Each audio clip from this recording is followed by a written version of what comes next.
अस्सलाम वालेकुम, मैं आपकी होस्ट मुस्कान। आप देख रहे हैं सोच न्यूज़। कराची से रिपोर्ट कर रहे हैं या सिद्दीक खान। म्यूनसिपल कॉर्पोरेशन मंगोबीर का चेयरमैन हाजी नवाज अली ब्रोई ने मंगोबीर की यूनियन कौंसल यूसुफ गोड में दौरा करते हुए काम जल्द से जल्द मुकम्मल करने की हिदायत जारी की।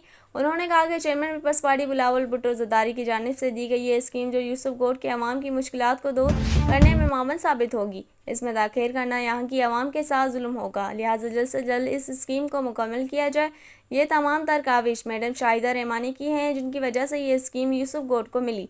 टाउन चेयरमैन हाजी नवाज अली ब्रोई ने मैडम शाहिदा रहमानी से मुलाकात की और तमाम तर स्कीम की सूरत-हाल से मुतल्लिक मालूमात फराहम की, जिस पर मैडम ने कहा कि यह तमाम तर जिम्मेदारी हमने टाउन चेयरमैन को दी है, लिहाजा तमाम रिपोर्ट भी टाउन चेयरमैन से ही तलब करेंगे। लिहाजा ये आपकी जिम्मेदारी है कि आप इस पर खुसूसी तवज्जो दें और इस काम को पाए तकमील तक पहुँचाने में अपना कलीदी किरदार अदा करें। इस मौके पर इनके हमरा टाउन म्यूनसिपल कॉर्पोरेशन मंगोबीर के अफसरान व अमला भी मौजूद थे। इस वीडियो को लाइक करें, हमारे चैनल को सब्सक्राइब करें और बेल आइकन जरूर प्रेस करें हमारी न्यू वीडियो सबसे पहले देखने के लिए।